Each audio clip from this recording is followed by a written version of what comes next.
Hello! Welcome to Two Across, the podcast where two friends sitting on opposite sides of the Atlantic sit down and catch up over a crossword. I'm Rob, sitting in Montreal. And I'm Theo, sitting in London. Although you can't see me sitting in London, Rob, because my laptop camera has bust. Yes, you're a voice in the void.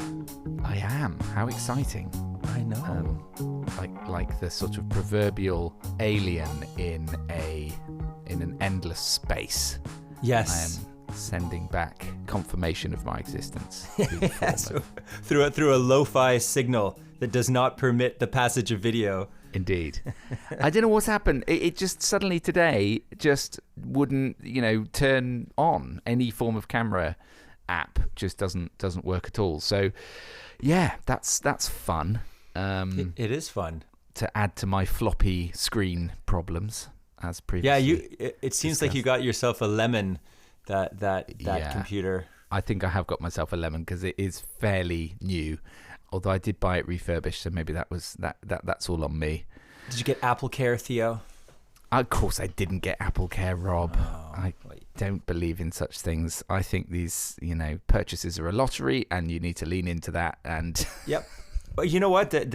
I've read a really good thought on that, which is basically that you should just have a policy, like a risk policy, and you say, I don't buy after purchase insurance, for instance. And the reality is that on the average, you'll come out better not having purchased after purchase insurance. It's just that the one time you don't have it, you regret it. And that triggers what's called loss aversion psychologically. So you're like, oh, I could have had it and I didn't. And now I have this big bill and I regret that. And I'm going to get after purchase insurance from now on. But actually, you'd be better off never getting it.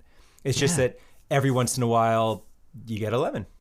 I've never got in for that sort of thing because even in this situation, I'm going to find some bloke in a booth in Brixton somewhere and say, could you repair this for me? What will it cost? And I don't know, it could be £100. But ultimately, that repair is going to be less, I would imagine, than some ongoing insurance policy. So yeah, exactly. It's a bit like the pet insurance thing, which is a world that you'll be getting familiar with. Yes. We will get onto Snoopy, no doubt, in a moment. But I just don't do it anymore because I figure Zeus is still fairly young. He's not the sort of dog that's likely to injure himself leaping over some fence or something. I shouldn't tempt fate. But I just figure, at the time such a medical need arises, I'll cross that bridge as it comes. Well, we haven't gotten pet insurance either. We had that debate and we both came down on the side that I've just described of like, it doesn't align with our risk policy. Like, okay, look, I have life insurance, right? Yeah. Because that's a biggie. That's a biggie. Like, because there's like certain risks you just don't want to run, such as leaving your family in penury when you perish. Yeah, sure. That's a lot of P's. But other than that, insurance. Because I'm a freelancer and I work in an industry that could be litigated. I do have business insurance in case I do something stupid. They call it errors and omissions insurance. Like if you give advice or do something that leads someone to do something catastrophic and then they come to pursue you for your money. In fact, some contracts require it. So I do have some insurance. And then, I guess home insurance, but, for fire and stuff. So, okay, I have a lot of insurance, Theo. Yeah, for a man that is avowedly anti-insurance. But I think that's probably the bare minimum these days. I mean, you have to have, Yes. If you have a car, you have to have car insurance. If you have a home, you have to have home insurance. There are certain things that are mandatory. And I think for those, it's, you just got to suck it up and get the best policy you can. But for everything else, I think now, I'd really rather just cover the cost as and when it arises. So we'll see. I mean, I'll report back when I go and try and get my laptop repaired and they quote me basically the cost of a new laptop. Yeah. And I am eating my words, but we'll see. Yeah, but it happens. You get, what? And then if it just happens, you just have to move on from this and say, well, this one didn't work and not really regret it. I think that's the other thing about having a risk policy is that when the thing does happen that you would have insured against, you just have to take the attitude of, well, this was my policy. I made this decision and I know that every once in a while something's not going to work out. And this was the thing. So there it is. I move on. This is the bed. This is the uninsured bed that I will lie in. That I will now lie in. And yeah. So how are you, Rob? And how, more importantly, is Snoopy? Oh, well, I'm good. I'm good. I'm well. My mother, I hear my mom's word in my head, voice in my head saying, "You're not good. Good means you're doing charitable acts. You are well. I'm well. I'm well." Yes. Snoopy is, well, I don't know how he's doing now. Dogs seem to bounce back from things quickly, but Snoopy got brutalized this morning. Yeah, he was attacked. There was an attack on my Shih Poo. Oh no. Yeah, so I take Snoopy usually to a little football pitch near the house. It is fenced in, and so it's a little treat for him in the morning just to get a bit of energy out. I go in, close the gate, and let him run free. Yeah. So Shih Poo gets to gate, open up gate, and there's this German Shepherd that we've had a little run-in with before who kind of barked at him once, and he's a very aggressive dog. But he looked like he was leaving the park. We're like, all good, get in, close the gate. Snoopy goes free, but then somehow this bloody German Shepherd got free from his owner, tears around the side of the pitch, starts brutalizing this one dog that luckily the woman was able to pick up in her arms, this small dog, and she's freaking out. And then the dog tears around, and there was another gate on the other side, tears through the gate. I see the dog loose, and so I try to pick Snoopy up or get him on the leash. He runs away. He's like, "Oh, this is a fun game." It's like, "This isn't fun. This is life or death, Shih Poo." and Anyway, the German Shepherd comes tearing in, and he's like and yipping, and just jumps on top of Snoopy and is clawing him. Lucky I don't think he bit him. It's Snoopy let out the most god-awful howls. It was quite a thing. And then I'm trying to get between this dog and Snoopy and getting my knee up into his chest and just trying to push him away from Snoopy. And anyway, it was quite a traumatic way to start the day. I had literally just gotten out of bed and I was taking Snoopy for a quick walk, and then that happened. So Rob, that's heartbreaking. Well, not completely heartbreaking. Obviously, it could have been a lot worse. But German Shepherd v Shih Poo. There is only going to be one winner of that contest. Yeah, and it's going to be the Shih Poo. Go for the jugular, like the German Shepherd. He's just swinging, and then you just wait. You stand right under his belly, and then you get up, get on that jugular, and don't let go like a ferret. Do some David Goliath shit on him. Yeah. Exactly. So that's I'm realizing I got to get my Shih Poo into a fight club and start training him. That's my takeaway. The first rule of Shih Poo Fight Club. Yeah.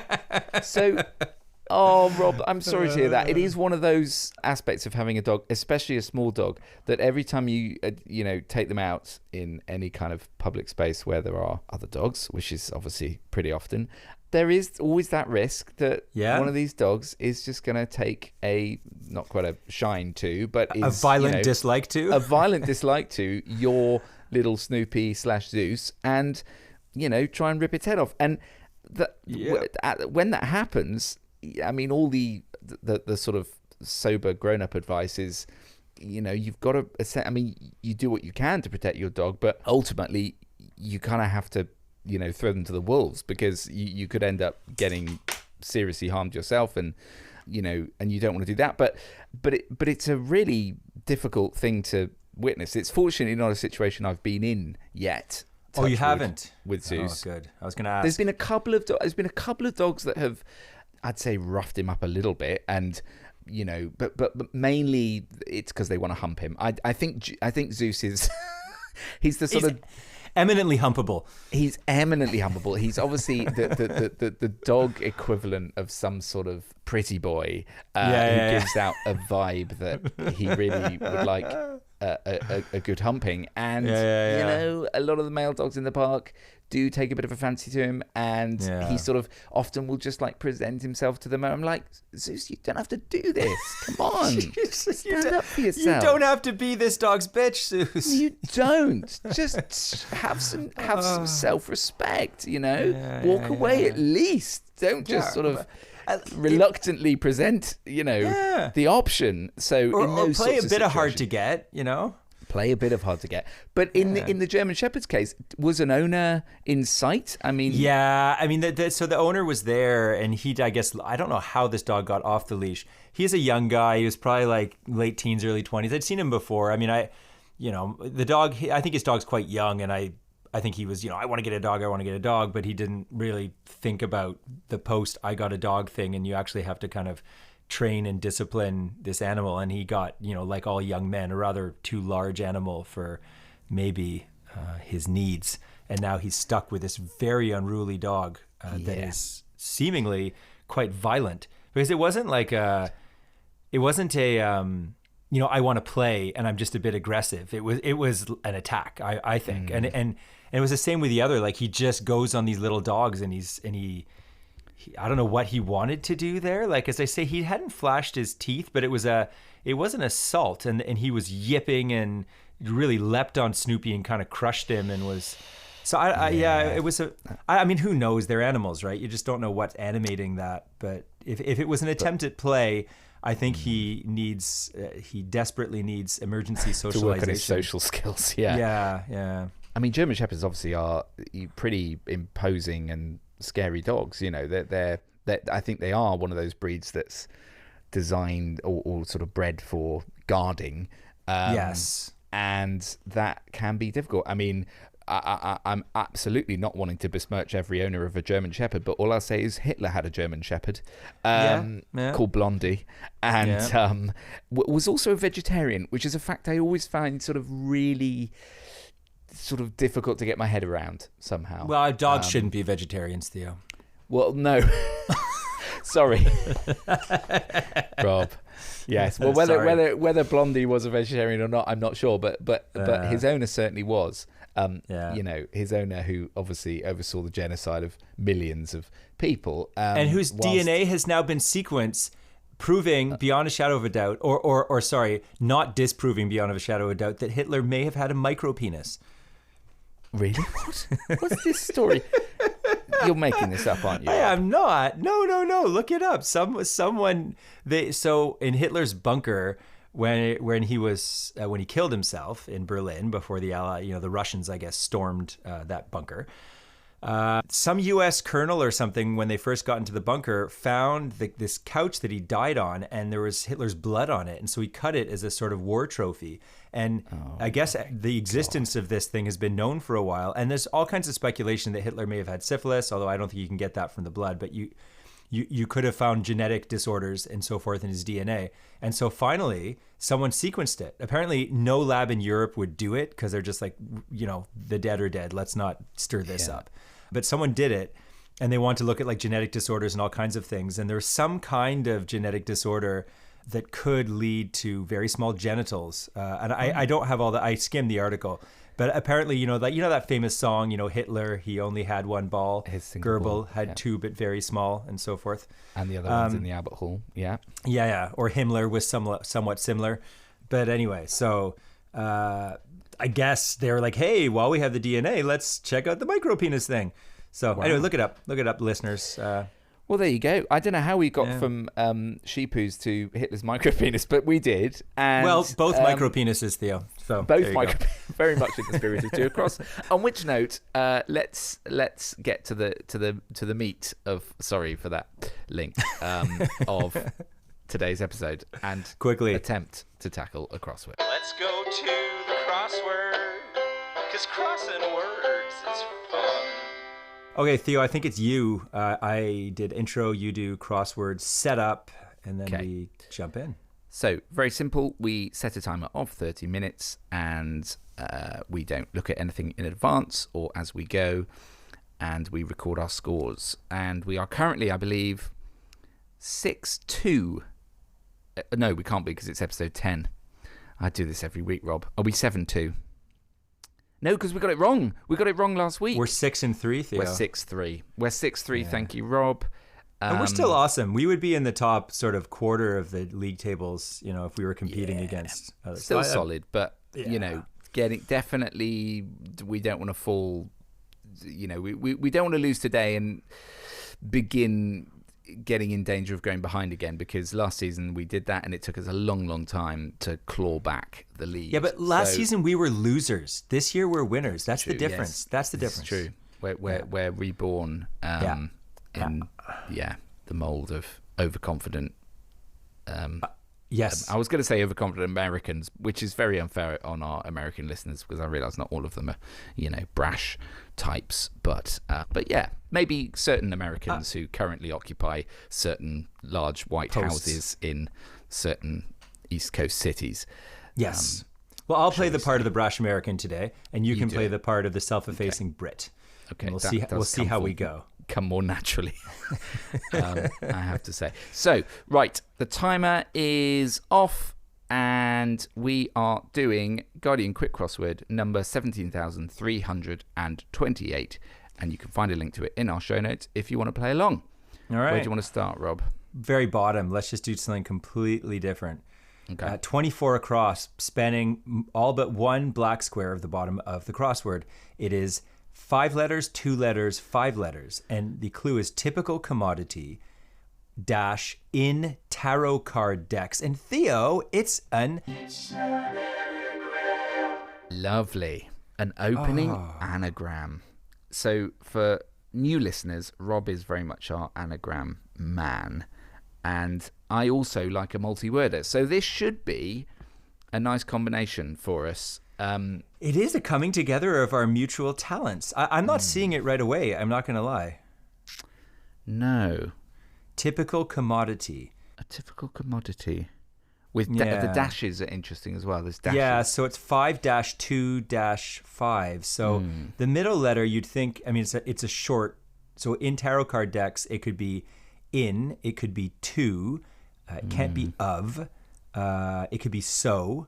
Yeah, because you're thinking something in the region of like bits and pieces, or odds and ends, or but a typical commodity could be, obviously like there's commodities like iron ore, or pork bellies, or maize, or I don't know. So, well, why don't let's just like try and get some of the downs that would give us something. I'm looking at 19 down, which I think we can get, which is a 5-letter word for a volley of gunfire. This is a good word too. It sounds heroic. It is a good word, and it's what is it, Rob? When it's like the king's birthday type thing. Yeah. Yeah.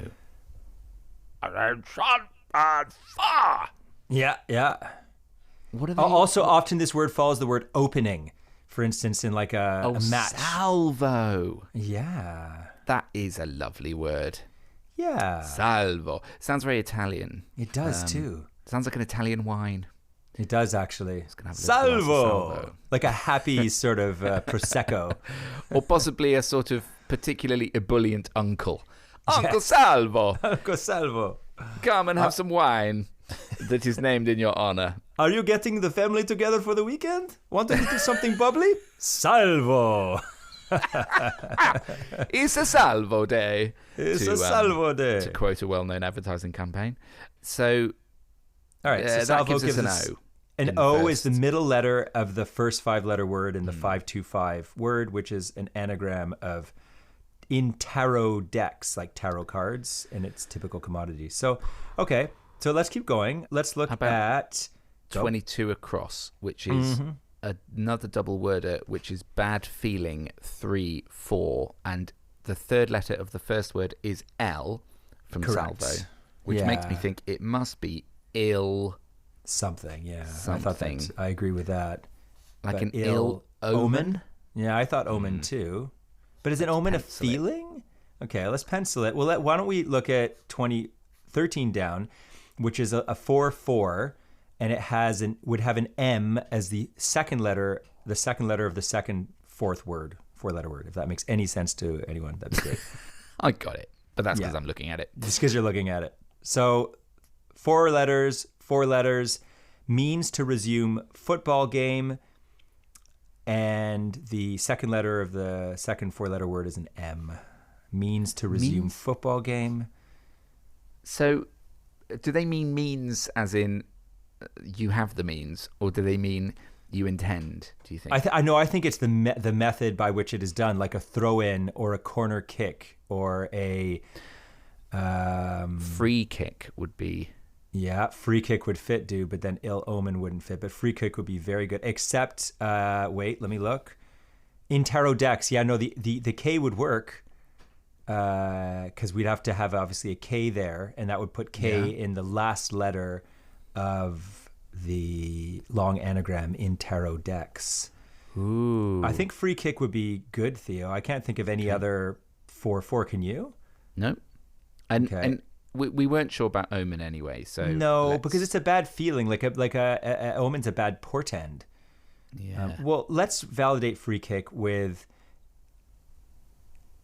18 across. Have you got the tarot thing? Not yet, but we're going to get it. We're going to get it. 18 across is zip, comma, perhaps. Yeah. It's, brashness. 8 letters long. So zip, comma, perhaps. It's space, S from salvo, space E from free kip, and then 3 spaces. Theo, take us away. Must be fastener. Yeah, good. Yes. Yeah, okay. So then we get 17 down is UK's smallest bird of prey. 6 letters, second letter E. Yeah. Which I was going to suggest kestrel, but... Me too, but it doesn't fit. It can't be. And I... I know what it is, Theo. It's made an appearance on the... It's made an appearance on the crossword before, a couple of episodes ago, my friend. Also, a wizard who I think took in Arthur when he was just a stripling. I can't remember this. Famous wizard from the Arthur legend. Oh, a Merlin. A Merlin. Because you were talking about the Merlin bird app. Yeah. Yes. And you saw the first bird you heard through the Merlin bird app was a Merlin. Exactly. And Theo, I think that N has given us the anagram, my friend. Something. Oh, is it stock in trade? Yeah, I think so. What do you that would use all the letters, and it would fit in the space, and it would fit with all the letters we have going. Beautiful, beautiful. Nice. Sorry Theo. for just sort of stealing that. Dude, no. This was it was for both of us because it fit into both of our skills. And now I can see what the bad feeling is as well. What is that? Because I'm not seeing it. So ill space I space L for everybody. Ill, then yeah. So if you think of it in terms of you're creating a bad feeling towards somebody. Oh, good. Yeah. Good ill will. Yeah, ill will. Good. Nice one, Theo. Cool. Latest FBI 2. Oh, Theo, I'm going to put a pin in something that I'd like to talk about later. I saw an excellent film yesterday that I would like to speak about. Okay. We'll pin that. Latest FBI 2 is all the letters in that set of words are in another struggle to outsmart opponent, and that's 624. So it's a synonym of struggle to outsmart opponent, and it's an anagram of latest FBI 2. This is fun. Multi-word anagram day. It is so multi-word we anagram have day. The 6-letter word, we have nothing. The 2-letter word, we have space F as in fastener. And then the 4-letter word, we have space I, space S. Latest FBI 2, which is a synonym of struggle to outsmart opponent. So you have to think. So obviously the 2-letter word could be if or of, and we have both options because FBI has an I and 2 has an O, as does So do we think the middle word is of? You'd think so, wouldn't you? Something of struggle to outsmart opponent. So if you no, so wits could work. Battle of wits. No, Theo. Good Is work. it that? Gotta be, dude. It's got everything. Oh, brilliant. Well, that was teamwork because you got the whole wits thing. Yeah.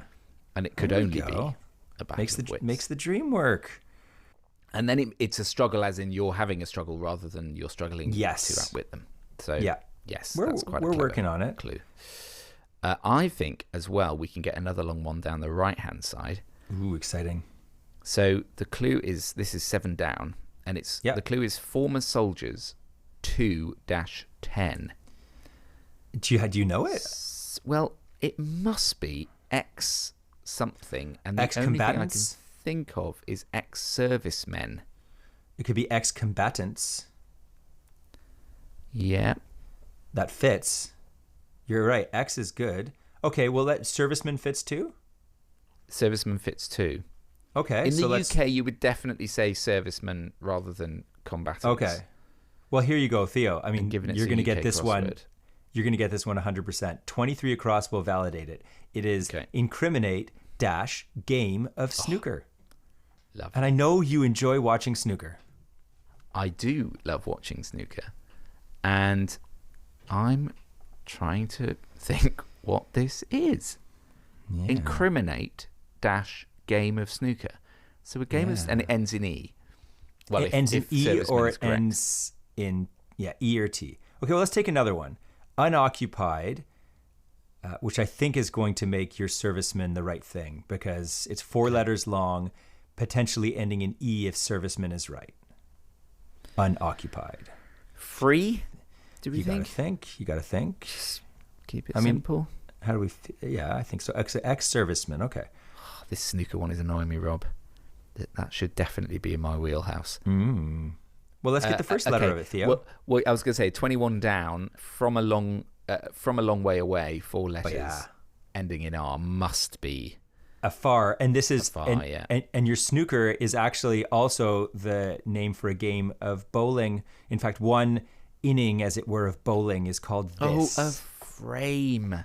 A frame. Oh, silly me. Yes, and a frame-up job for to incriminate. So let's go with servicemen. Like Who Framed Roger Rabbit? Yeah. Okay. 16 down. Experienced individual. 3, 4, and the first word ends in R. I think free might not be right. Really? Well, I think it might have to be something else. So it's 3, 4, and the second word is blank A, blank D. Yeah. I mean, I think it would be old hand, right? Old hand, yeah. You're right. Absolutely right. But then, because otherwise we would have work. Old would have had R as its third letter, had free been right. And then, well, unoccupied. Oh, that's fine. Yeah, there's another word that fits there. So space D, space E, unoccupied, 4 letters. Unoccupied. Yeah. For instance, a car would be this when it was not occupied by being in gear. Idle. Yeah, that's good. Okay. Idle hands are the devil's plaything, isn't that? We're back something on. Like that? We're back on. Oh, dude, we're not just back on. We're smashing this thing. We're cooking with gas. Do you want a time check? Yeah. We've got 18 minutes, Rob. Oh my God, this is the luxury of time. My pride is swelling out of my bosom. 15 across. Hungarian-born actor Bela, and I believe he played Dracula. Yeah, Bela. Oh yeah, of course. Which, and just for listeners, it's blank blank blank O blank I. And it starts with the first 4 letters of the name of a famous Danish building blocks game. They're not quite, actually. They're not Danish? L-U? Lugosi? Oh, is it Lugosi? Okay, well, I'm glad you're doing it, not me. Lugosi? I thought it was Legosi. Well, we can check, can't we? Because we'll... Oh, no, you're right. It is definitely Lugosi, because this is... Okay. Yeah. Do you want to read out the clue for 5 down? Lugosi. 5 down, retired professor's title. Oh, yes. 8 letters. And the penultimate letter is a U. Yes, for Lugosi. I love this title. I always thought one day I'd like to be one of these, but it's very unlikely considering I'm not currently a pre one of that's these. right. But it is emeritus. Yes. Theodore Bosanquet, Professor Emeritus of Theatre. Emeritus. I love that word. Of the dramatic arts. Yes, Professor Emeritus. It just comes with immediate connotations of, sort of wispy grey beard, slight smell of whiskey, and overconfidence in one's own views, which I think is definitely me in about 20 years' time. And someone who, even when they're retiring in their study at the end of the day with a glass of scotch, is still wearing his robes. Oh, yes. And even having been retired for several years, and whose wife is like at her wit's end of why this man is still wearing his robes. Yeah, she's long given up trying to change his ways, and is just sort of resigned to a life. Is the professor in? Yes, he's in his study. Occasional glimpses into the robes that she really doesn't want. No. Oh, here's a nice one, Rob. 1 across. Dramatic setting of ancient Rome. 12 letters. Which dramatic. I don't think we need any letters in this, but we have got a final letter of E. And we have a 5th last letter of E from emeritus. Now, I'm looking at this. I mean, okay, dramatic setting of ancient Rome, because I don't have it immediately, but of course you're a dramatic fellow. So for you, this is dead obvious. You probably studied this to death in first year. I've also been to many of these, and I'm sure you have as well. Dramatic setting of ancient Rome. If you've ever been, you mean an orgy? Yeah, I've been to a few of those. Oh, my mum still uses that word just to mean like having a good time. Like, oh, we're gonna have an orgy. It's like, oh, mum, no, we're really not gonna have an orgy, mum. We're gonna have a family meal, which is very, very different. And I will be mother. Yes. Oh Yes. God. Oh dear. Anyway, you do know this, Rob. You just. I'm sure I do. So dramatic. Come on, lead me down the garden path here, Theo. If you go to Athens, and you go to the Acropolis. Yes. And you walk up the Acropolis and you see the Parthenon. Correct. There is also a very fine example of one of these sort of built into the side of the so one of these like Acropolis. old semicircular theaters that they which is called oh my gosh, why am I not getting this? Theo, I'm not seeing it. It's an amphitheater, Rob. Oh my God. Can we edit that out, Theo? I was gonna say you will definitely be kicking yourself on that one. I'm just gonna edit it out. Look, I've been embarrassed so many times on this. No, I'm now going to make it impossible for you to edit it out by talking about the number of times I've been embarrassed on this podcast. This is how it's going to sound. It's going to be like, so Rob, it's a thing on the side of the Acropolis. I'm going to say, I don't amphitheater. Yeah, so... All I'm going to say, Rob, is in one episode that I don't wish to name, although it's very easy to find because it was the concluding episode of one of our series, I suggested that listeners in Australia and New Zealand... would see the sun rising in the west and setting in the east. So I didn't edit that out. Okay, you're not allowed to edit this out. Oh dear. I still think about that sometimes. I can't believe. Now you've saddled me with this. I can't erase this. Well, expunge it from the record. All right, fine. You can immediately redeem yourself with another anagram. Oh. Which is at 4 down, and it's commercial connections dash, and the anagram is of I upset, and it's a 2-letter word, so it's 3-3. Yeah. Commercial connections, and it begins with the T from amphitheater. So, what could that? be? I think it must be. Okay, I looked at this at first, and I thought it was like connections to people. But I believe because it starts with T, space, and then second word of 3 letters long. I upset. I believe they are tie-ups. Oh, tie-up. I could see the tie. I just didn't know what the second word was. Tie-ups. Ooh. Yeah. That's a rather weird sounding thing, isn't it? It does, yeah.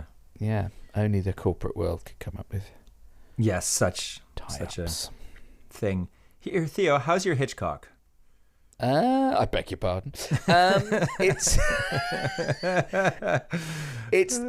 How's my Hitchcock? It's not bad. I know my Marnie from my birds, if you will. Okay. Yeah. So where are we looking? We're looking at 6 Down. I didn't know this Hitchcock movie. So 6 Down, starting with T. It is an often yellow gemstone and a 1969 Hitchcock film. I think I do know what it is because of the gemstone, but I had not heard of this Hitchcock film. A Hitchcock film, 5 letters beginning with T. That is a synonym of an often yellow gemstone, or not. It bears the same name as a often yellow gemstone. Yeah. I obviously don't know my Hitchcock well enough. Well, let's do 12 across and see if you know your wine and your wine drinks, Theo. For it is a wine and soda water drink. Space P, space I, 3 spaces, R. 8 letters long. I do know this. Yes, and it's blank P, blank I, and then 3 blanks and an R. Yep. Which is a drink that was out of fashion, I think, for a long time, but is now very much back in. Oh, is it back? It's a spritzer. Good for the spritzer. My parents liked a pre-supper spritzer. That was in the summer. They were often into the spritzer. Yes, the spritzer. I think it sort of has implications of like being a bit, I don't know, just a bit light and a bit fey. Oh, get a spritzer. It's like, getting a sort of getting a lager tops or something. But but actually, yeah, very much back in now. I think largely thanks to the Aperol, which has yes. Oh, right. put Yeah. it firmly Spritz. back on the cocktail map. Well, my father, who was by all accounts a fairly manly-looking, barrel-chested, deep-voiced man, he advised me when I got into the world of work that when you're at a sort of cocktail party, which of course I didn't end up going to a lot of because they fell out of fashion too, that, while everyone is drinking really hard drinks, just drink a spritzer because it's not that alcoholic, and you drink it slowly, and then everyone else is getting trashed around you and you're doing your obligatory drinking, but you're keeping a level head. So that was his advice. Yeah. I've got a wonderful book by Kingsley Amis called Everyday Drinking, which is a sort of compendium of his musings on booze, as Christopher Hitchens calls him in the introduction, the muse of booze. That's awesome. He was an expert in the subject, and it was a subject that did ultimately kill him. But nevertheless, it's full of all sorts of wonderful advice. One of which is if you ever go to a drinks party and you find yourself in an empty glass, just drop it on the floor, and then when it smashes, say to the host, "Oh, just as well it was empty." Which I think is not advice I'd ever be ballsy enough to take, but I quite like the thinking. He's much more quantity over quality man, let's put it that way. Anyway, all of this, I think the Z from Spritzer, which would now come up the end of our Hitchcock film, has finally led me to know what that is, because it's T blank blank blank Z, which only one gemstone comes to mind, which is topaz. So I must confess I do not know that Hitchcock film, but I will. Nor do I. I will attempt to remedy that in the coming weeks. I always over the winter like to catch up on some classic films. It just seems like a good use of dark evenings. Do you know what I mean? I've got a thing for you, Theo. This is wonderful. This goes to my pin. I have a 2-film thing that you can add to your list of viewing this winter, and I think it will delight you. Okay. Save it for the saving it for the end. I'm just setting the wrap up. Just setting it up, Yeah. Foreshadowing and all that. Apparently that's really good in podcasts. You want to build some kind of tension, some excitement for the future. I mean, we are forever leaving our listeners on tenterhooks. I know. Or tender hooks, as some people like to say. Yes, one of those great misspeaks, like when people say I'm en route. Yes, en route. Yes. Route. No, you're not. You're en not. route. My friend. Anyway, yes. So 10 or across. champing at the bit, Theo. A lot of people say chomping instead of chomping. Yeah. People do often say chomping. You're right. There's another one as well that I used the other day, and can't remember what it was.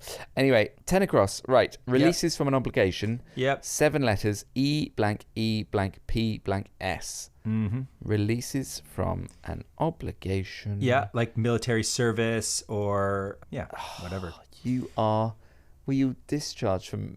Well, no, but if you never do it. So, for instance, I think Trump got one of these from Vietnam. In fact, I think a lot of American presidents through the 90s and so forth got these from Vietnam, except of course John McCain, who did not get one of these and then spent a year in a tiger cage. Okay, I've got it now. Did not know he spent a year in a tiger cage. How interesting. Exempts. Yeah? Yes. Yeah. Okay. That's a tricky one because it's got 4 vowels in a row. Yeah. Which is quite unusual. Yeah. So, here's a quirky clue. 3 down. Cell dash bird. 4 down. I have a guess for the cell, but I've never heard of a bird called this. What's your guess for the cell? Hawk. Oh yeah, hawk. Hawk. No, okay, no, HAWK, not hawk. Like in hawk. No, but in hawk too. Like HOCK, which you can also have. No, hawk. Of course, hawk. In your accent, those two are. That's pretty funny. Very close to each other. So, yes, you can hawk your wares. At a market stall. But to hawk something is to pawn something, is to sell it. Yeah. So I was thinking of it in that sense. I wasn't thinking of hawk. Now, I'll tell you what's happened here, Rob. We've somehow actually managed to idle away a fair amount of time because we've actually got 5.5 minutes left. Oh, dear. And we've still got 4 clues to get. So we should start. You've been talking too much, Theo. Well, I think I have. Well, it was your embarrassing failure to get amphitheatre, which really slowed us down. No. Hang thy head. Okay, 2 down. Feeble chap. 7 Yeah. letters beginning with M. Yeah. You got anything here? Well, I immediately think like meek, meekly or meekling, but that's not a word. No. And I can't think of anything else. So Oh, let's look at the... Oh, go on. 9 across, shining. It is 5 letters long. It starts in A and it ends in W. And I think you would say like a woman in the old days would have been this all... Lovely. Aglow. Aglow, yes. Oh, the Duchess is aglow. There's a glow today. Yes. She's pissed, in other words. Yeah. Yes. A usual disclaimer about Zeus snoring next to me. That's not my... bowels. That's nothing to do with my lunch. No. So, I have a pin for you, actually, on the subject of my body. But well then. God, we'll now we're really titillating the listeners. Yeah. Okay. You want to be here for that. All right. So feeble chap now has a third letter of L. Yeah. M-L. Feeble chap. No. Okay. 11 across is nonsense, slang, dash musician Peter. And it's 4 letters. First letter T. I think I know what it is. So I believe Peter... it is Tosh. Tosh. Okay, lovely. Good reggae musician, was he not? Peter Tosh? Talking Tosh. Yes, exactly. Yeah. Okay. Come to an end. Now we have 2 left. We have our feeble chap, which is M space L space S space. Which I'm still not seeing. Then we have the last letter of that goes across, 14 across, which is come to an end. E, 3 letters, R, 1 letter. First letter E, second last letter R, 6 letters long. Come to an end. You know what this is? I don't. No, damn. I was hoping you knew what this was. No. Could it be an...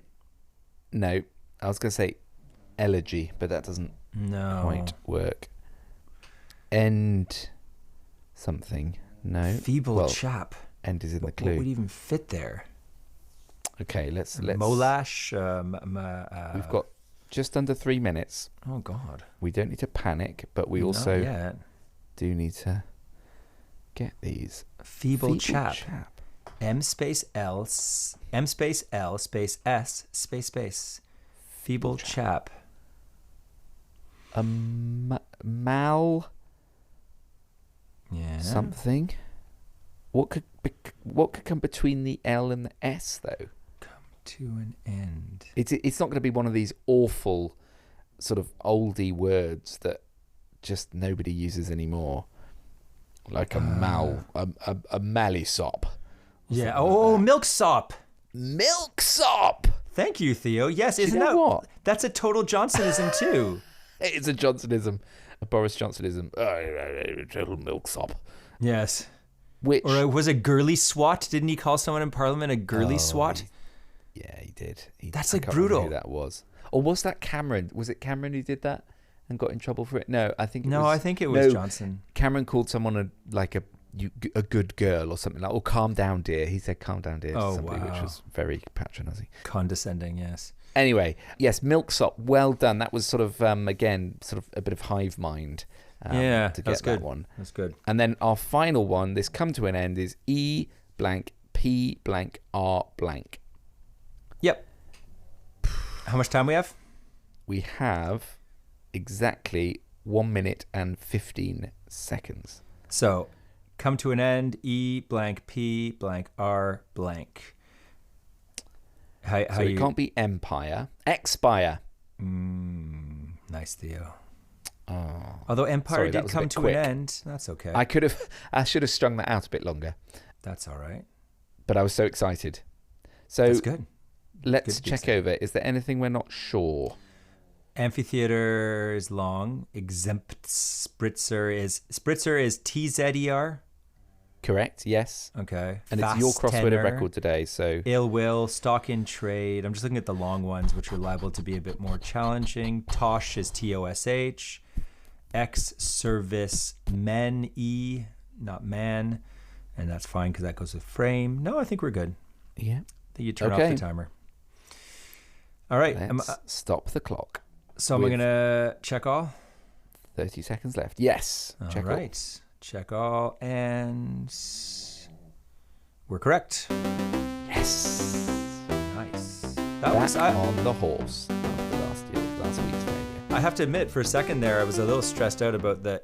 I don't think I would have gotten milksop if you hadn't said something like you said male-sop or something, which was very close. And then I was making up a word which was mally-sop. Mally-sop. But clearly the sop. The sop stuck in your craw. It was. Yeah. That is an old word, milksop. It is. Yeah. I think I've seen that in crosswords before, to be honest with you. I think it is it's just one of those things that sort of fits in a pinch. With a lot of things, yeah. Yeah. That was a good one. I enjoyed that. That was fun. Yeah.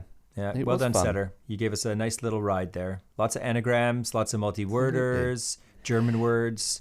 There's definitely a pattern now. We've done enough of these, I think, to sort of get a good feel for them. And you usually get one or two that are factual clues. In this case, like Bela Lugosi would be an example.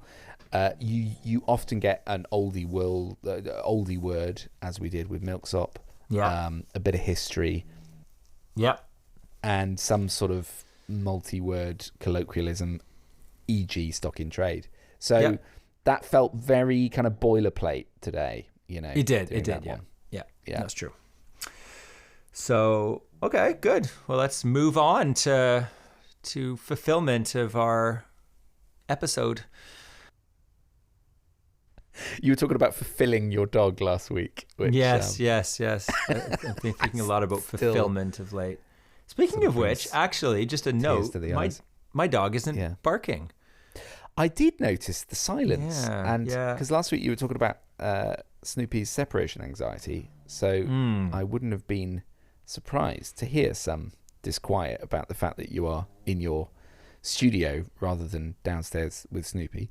But has he just got over that, or it's getting better? It's getting better. I am allowed to be away now, and he doesn't freak out, which is really good, because I found that deeply oppressive. So no, I'm kind of happy about that. So long may it last, because obviously I record upstairs and the dog don't come upstairs. So unlike Theo, I don't have the pleasure of recording with a Shih-Tzu or a Shih Tzu in his case at my feet. Anyway, apart from last week, that was it. Yeah, we only have 2 floors, you see, so it's easier. For me to record with Zeus by my side. Yeah, well, we have 5 floors, several wings. We have the garages where we keep our antique Ferraris. Sure. It's hard for the dog to navigate it. We had Stratocaster guitars. Yes, of course, vintage. Indeed, yes. I'm just going to hold the mic up to Zeus. Getting a bit of that. That's like. This is the first time we've fully given listeners a taste of the full Shih Tzu sound, which is quite something. Yeah, I think because of the little bit of poodle in Snoopy, he doesn't have that face type. Like his face is a bit more pointed. It's sort of mushed up. Yeah. They call it brachiocephalic. That's a good word. Yeah, brachiocephalic face. Anyway. Crosswords done. That was fun. Now let's have a chat. Should we move to our pins? Yeah, sure. Do you want to start? Sure. My pin was body related. Yes. Oh, it's just a silly... Well, it's not silly, actually. It's something I'm currently anxious about and probably in a few weeks will not be, or hopefully won't be. But I went to a birthday party at the weekend, which was a 50th, because, getting to that stage now where I go to 50th birthday parties. And it was a great bash, I have to say. It was really, really good fun. And it was in a venue you know very well, Off the Cuff. Oh, yes. In Herne Hill. Yes. Which is a venue you've even played in the past. I have. Because I've seen you play there with your band. And anyway, I went along and they had a really, really good jazz band on who played, really, really cool sort of covers and some original stuff. And it was just, it was a really nice evening. But I hadn't really clocked how loud it was. And when I walked out of the venue, I realised I was completely hoarse because I'd been shouting so much to actually try and talk to people. So that was, kind of felt like part of the course. But then the next morning I woke up with really loud ringing in my ears. It was like, oh, wow, that really was loud to degree that I hadn't really thought about. And it's still happening. And it's not as pronounced, but it was enough to wake me up at 5 a.m. this morning, which is not ideal. And, it's one of those things you really shouldn't Google, because then you fall into this whole world of, indeed, tinnitus. And people... You say tinnitus, I say tinnitus. Another one that didn't make the grade when Rodgers and Hammerstein were... Yeah, exactly, yeah. Damn it, no. It doesn't quite scan. Anyway, I'm now mildly concerned that this is going to be a slightly longer term issue. But it's a lesson, it's a cautionary thing for me to remember that, I shouldn't just expose my ears to incredibly loud sounds. And I mean, I've been to gigs before where I've kind of had a similar thing the next morning, where you do feel, you feel the effects and you do feel a bit of a ringing. But yeah, this has been sort of three days now. So dude, watch out, take care of that. Your ears are. Well, once they're gone, they're gone. Two thoughts on that, because I mean, I play obviously a lot of music, and I played a lot of live music, and I really value my ears for music, because if I lose those, then I lose one of my joys in life. And always wear earplugs at gigs as a general rule. And I learned this from a friend of mine who's a mix engineer and producer.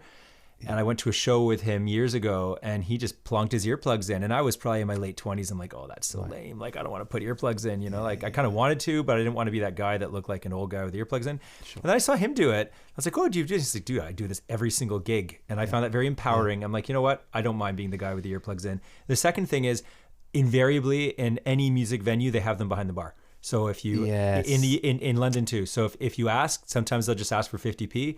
But your hearing is so worth it. And the third thing is that often you hear the music better.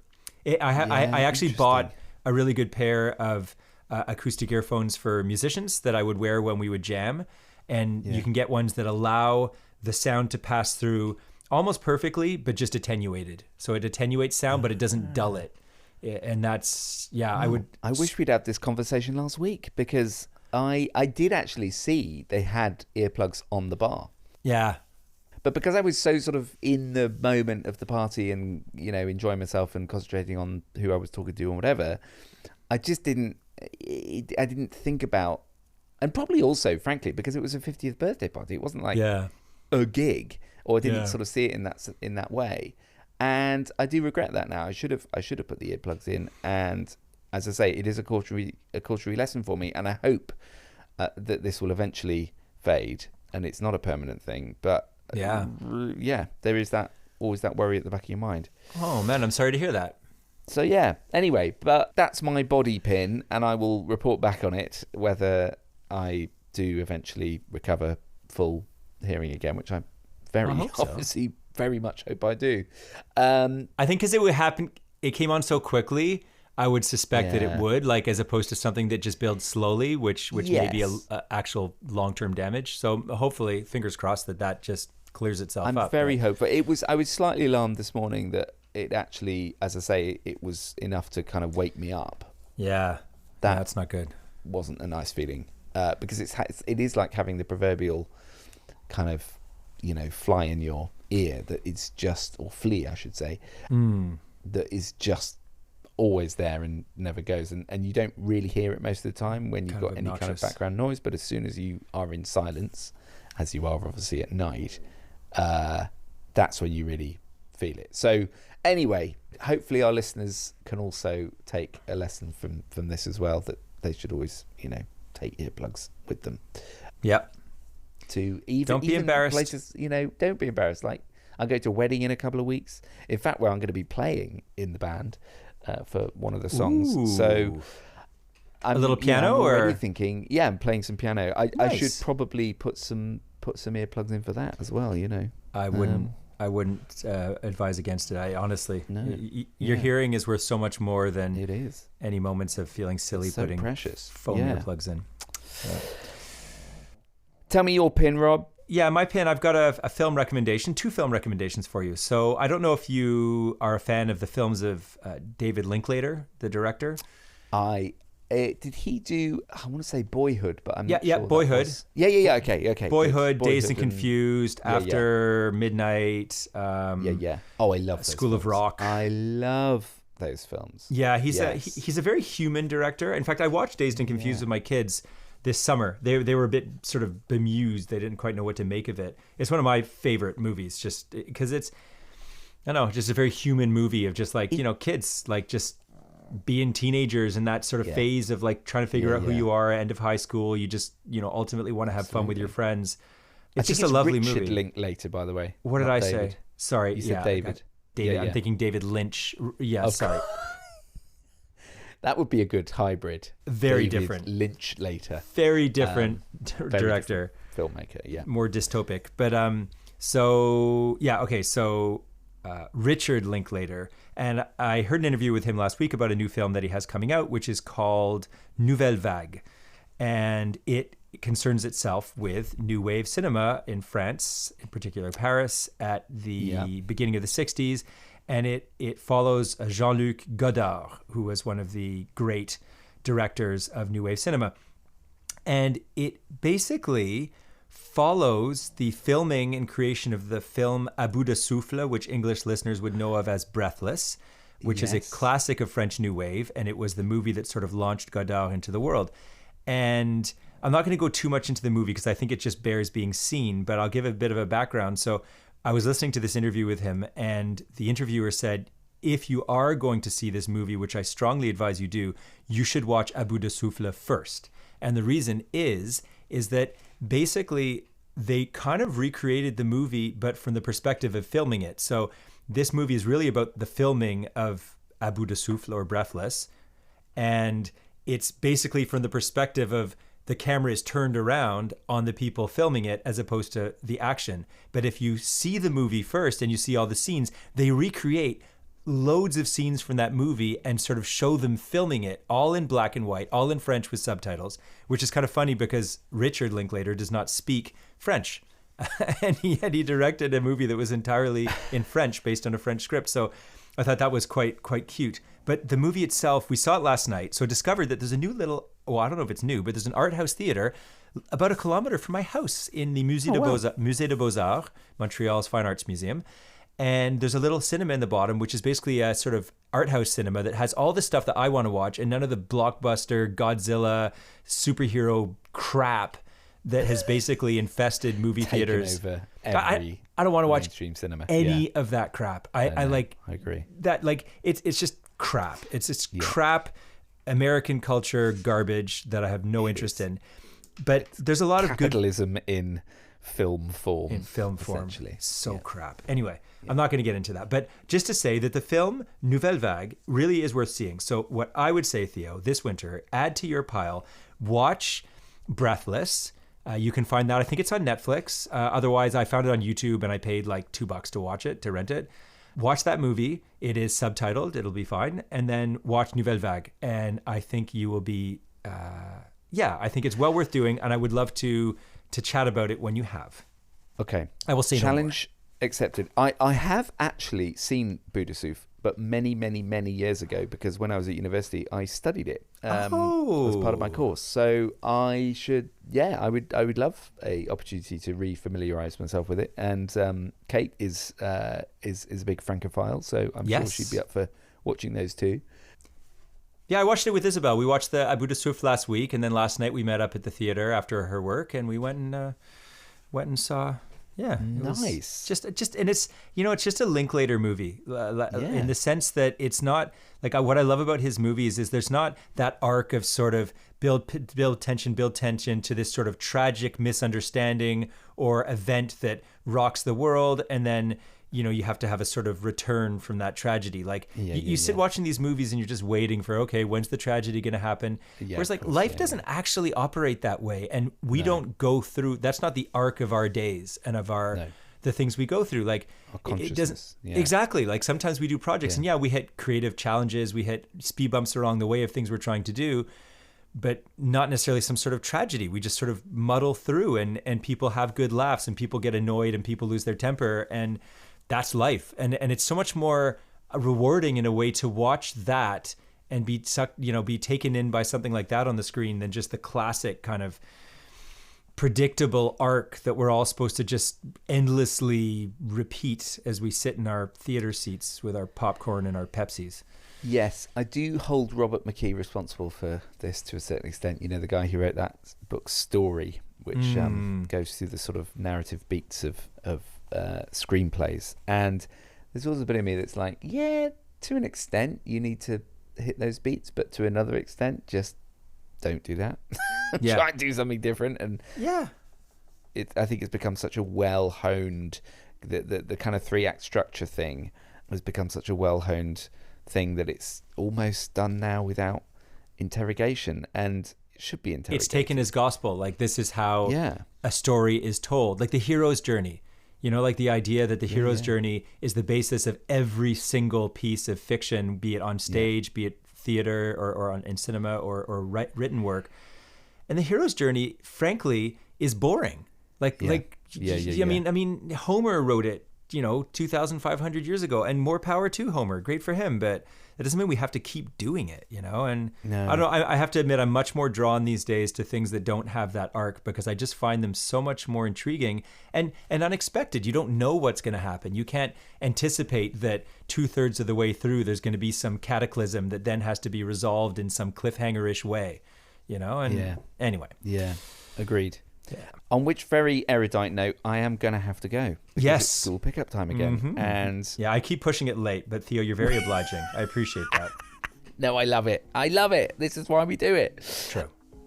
So, yes, we should move to the sign-off. But thanks for your company, as always, Rob. And hopefully you'll be able to see me again next week. But we shall see. Yes, well, either way, I will enjoy your dulcet tones. And listeners, I hope you've been enjoying our dulcet tones. We will leave you with a quick sign-off so Theo can get to the school gates on time. Thank you for listening to Two Across. If you ever have feedback for us, twoacrosspod@gmail.com is the place, all spelt out. And have yourselves a fabulous week. Until next one.